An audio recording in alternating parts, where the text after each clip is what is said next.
अस्सलाम वालेकुम। कैसे हैं आप सब? दास्ताने नोवेल में खुश आमदीद। क्या आप जानते हैं कि दुनिया के सबसे खूबसूरत शहर पेरिस की गलियों में एक ऐसी मोहब्बत की दास्तान भी दफन है जो अधूरी होकर भी हमेशा के लिए अमर हो गई। एक ऐसी कहानी जिसने लाखों पढ़ने वालों को खून के आंसू रुलाया। आखिर क्या वजह थी कि सनान ने सब कुछ होने के बावजूद पास्कल को पेरिस की सड़कों पर तन्हा छोड़ दिया?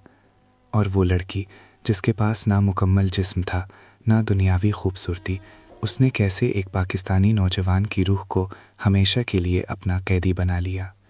मुस्तनसिर हुसैन तारड़ का नावल प्यार का पहला शहर महज एक रोमानवी दास्तान नहीं, बल्कि इंसानी जज्बात की वो गहरी खाई है जहाँ सच्ची मोहब्बत का सामना माजूरी और बेचारगी से होता है।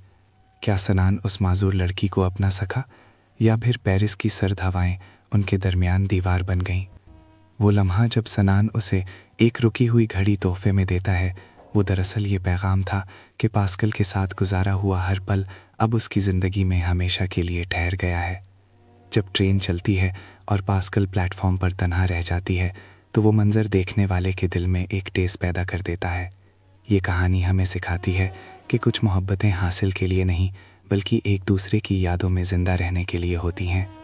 क्या सनान का वापस ना जाना उसकी मजबूरी थी या मोहब्बत का एक नया इम्तिहान? इस अधूरी दास्तान का असर आज भी हर पढ़ने वाले के दिल पर ताज़ा है। अगर आपको ये जज्बाती सफ़र पसंद आया हो तो वीडियो को लाइक करें और हमें कमेंट्स में बताएं कि क्या आपके ख़याल में सनान और पास्कल की मोहब्बत अधूरी थी या हमेशा के लिए मुकम्मल। मज़ीद ऐसे ही नॉवेल्स की दास्तानों के लिए हमारे चैनल दास्ताने नॉवेल को सब्सक्राइब करना ना भूलें। बहुत शुक्रिया।